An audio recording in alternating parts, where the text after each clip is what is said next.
next talk is going to be Dave McInroy from the British Geological Survey and the European Science Operator. And he's going to be talking about the mysterious workings of the ECORD Facilities Board. Yes, the mysterious workings of the ECORD Facility Board. So I'll try and demystify it. It's actually not that mysterious, but it's important that people are aware. So yeah, good afternoon. I'll give a brief overview of the ECORD Facility Board, henceforth referred to as the EFB, and I will cover what the board is, who is on the board, and what the board does in practice, and also how the proponents might expect to interact with the EFB. So as you know, I'm David McInroy. I'm the ECORD Science Operator Science Manager, and I'm based at the Edinburgh office of the BGS within the Lyle Centre. And as the ESO manager, I actually sit on the ECORD Facility Board in an advisory role with no voting rights, but I'll come back to that shortly. Okay, first, what is the EFB? So the EFB is defined in the ECORD Memorandum of Understanding. So that's what all ECORD members sign up to when they join. And in that MOU, it says that the EFB will be the key planning forum for MSP expeditions by providing operational and management oversight of those expeditions, approving the expedition section of the annual ECORD plan, and advising on long-term planning. It is then further defined in that MOU that the main tasks of the EFB are to determine the operation schedule for MSP expeditions, to implement high priority science proposals forwarded by the SEP, based upon science priorities, optimal geographic distribution, and costs. So what that really is, in other words, it's a decision-making process based on an analysis of risk versus reward. So the kind of fundamental task of the facility board is to choose the expeditions based on risk versus reward, and I'll come back to that shortly. So they're also there to approve the expedition section of the annual ECORD plan, and that includes elements associated with mission-specific platform operations. And they also advise on the long-term planning of MSP expeditions. So that's what the MOU says. The EFB meets at least once a year as a minimum. However, depending on what needs to be decided, they do call extraordinary meetings as needed. So they might meet twice, maybe even three times a year, but at a minimum, it's once a year. Okay, that's the what. Now on to the who. Who is on the EFB? Well, it's 15 people. The first five of those 15 are what's known as the Science Board, and they are 5 leading scientists from any country funding IODP. And these leading scientists are ultimately chosen by ECORD, but the whole process starts with an open application process that's coordinated by ESAC, so that's the ECORD Science Support and Advisory Committee. ESAC shortlists the nominations and makes a recommendation to ECORD, and then the final members are then approved by ECORD Council. And the Science Board members serve on the EFB on a 3-year staggered rotation. The remaining 10 members on the EFB are from what's called the ECORD Executive Bureau. So this is basically a subset of the ECORD Council, plus some representatives from other agencies that either fund or support the programme in some way. So these 10 people are the chair and the vice chair from ECORD Council, 3 other delegates from the ECORD Council, and they come from what's known as the core group. France, Germany, and the UK are automatically in the core group as they are the major funders of ECORD. However, if France, Germany, and UK happen to occupy any of the chair positions, then there is space then for other ECORD nations to have the opportunity to join the core group.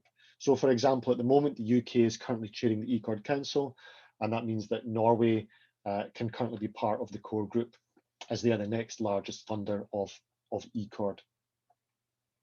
So also on the EFB then within this other group are the director of the ECORD managing agency, an NSF representative and a MEX representative. So they basically represent the other major funding agencies of IODP. And then there's the ESAC chair, and then finally there's the ESO manager. So decisions are normally reached by these 15 people by consensus. If not, then the EFB chair can decide either to defer the action or hold a standard vote, which involves only the 5 science board members. These 15 people listed here are formally the EFB. However, given the large scale and multinational makeup of IDP, there are another 15 people, or 15 or thereabouts, who are liaisons from other parts of IDP, and they are also invited to contribute to the discussions, and so they also have some influence on the outcomes of the EFB, even though they don't have formal voting rights. Okay, so this is the current roster for the EFB and the EFB meetings, and I won't go into it in detail, but as you might expect, it is satisfyingly multinational. You might be interested to note that the 5 science board members who have the most decision-making weight on the EFB, they currently come from ECORD and non-ECORD countries. So we have Germany, UK, USA, Japan, and China. And I know that ECORD is always keen to keep that spread of nationalities across the IDP membership on future EFBs. So it's not just ECORD members on the science board, it's leading scientists from across the IDP nationalities. So I won't dwell on this list, but if you're interested to know who's involved in the post-SEP decision-making at ECORD at any point in time, then an up-to-date EFB membership and liaison list is kept on the ECORD website at the address shown at the bottom of the slide there. So you can see who's at that kind of final decision-making step. Okay, that's all fair enough, but what does this really mean for proponents and what really happens in practice? That's what people I think are most interested in. So to explain, let's look at where the EFB sits within the context of the IDP proposal evaluation system. So you can see that the ECORD Facility Board sits at the nexus of several groups. So you have the proponents of the science, the proponents, you have the science evaluators at SEP, you have the funding agencies, and also the operator as well. So the ECORD Facility Board has the quite difficult task of digesting information from each group to inform their decision-making about which expeditions to schedule. So they take each strand of information from each group. All the information is then debated and discussed at the EFB, and ultimately is used in that risk versus reward assessment, which I mentioned previously. So the first information strand then comes from the SEP. Hold on, it's not playing nicely. Give me a second. Here we go. So the first information strand comes from the SEP, which is the proposal science evaluation, and we've been hearing about that from Lisa. There we go. And that SEP review is the result of an iterative submission review and feedback process with the proponents.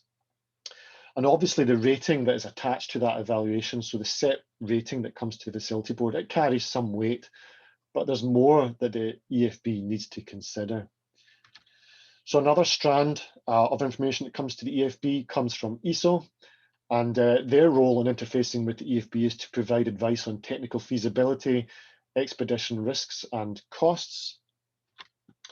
The technical advice that ESO provides is also the culmination of a process which started with the early engagement with the proponents before submission, and it also continued throughout the SEP stage as the operator watchdog, watchdog 5 on all MSP proposals as they head through the SEP. Now, in parallel, the EFB works very closely with ECORD Council. Remember, there are many council members on the EFB, and that interaction mainly relates to fiscal guidance. So how much funding ECORD actually has and is forecasted to have based on expedition expenditure and predicted member contributions. It's also important to mention here that ECORD is a funding consortium. So it's not like NSF or MEXT, which are single funding agencies in their own right. So the ECORD is a funding consortium. So within ECORD, there are 15 members contributing funding to various levels. And each of those members, they have individual motivations for being part of ECORD and IODP. So that's another factor that the EFB needs to take account of, that individual members have their own science priorities within the wider science priorities of IODP.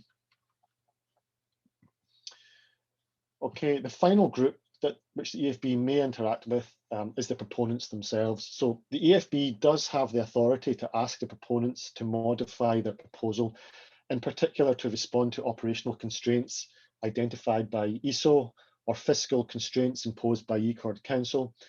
And this is where the A, B, and C options that Lisa mentioned might come into play.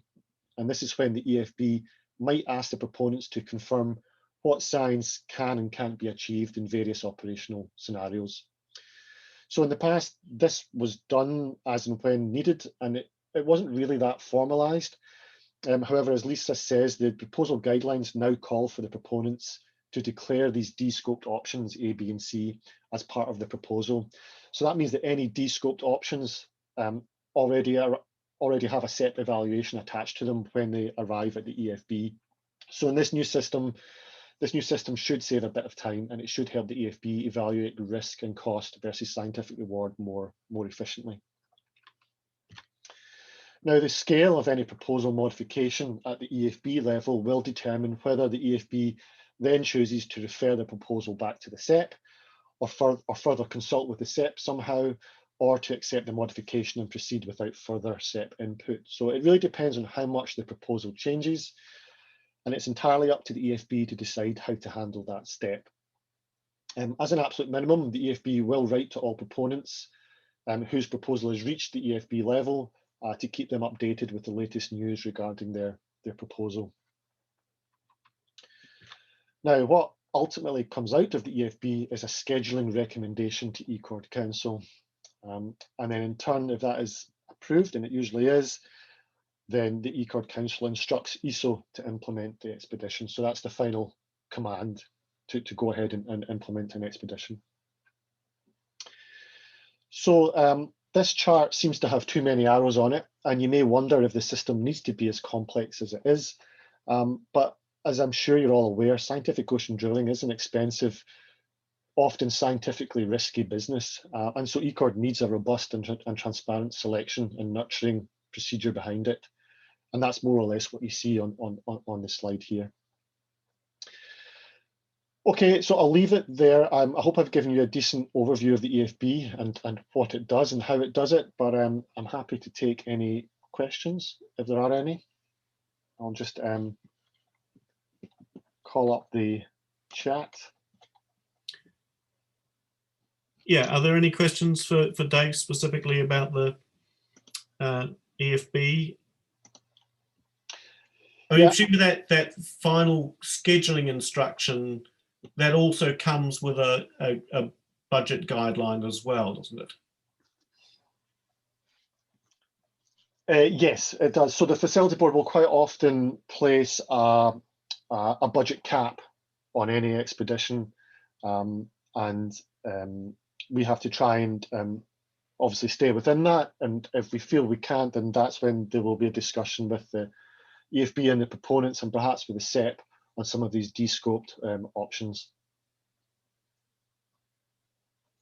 Just a little correction, it's just been brought to my attention by Gilbert, is that there are in fact 6 science board members, not 5. I think I had 6 on my table, but I think I said 5 when I was talking.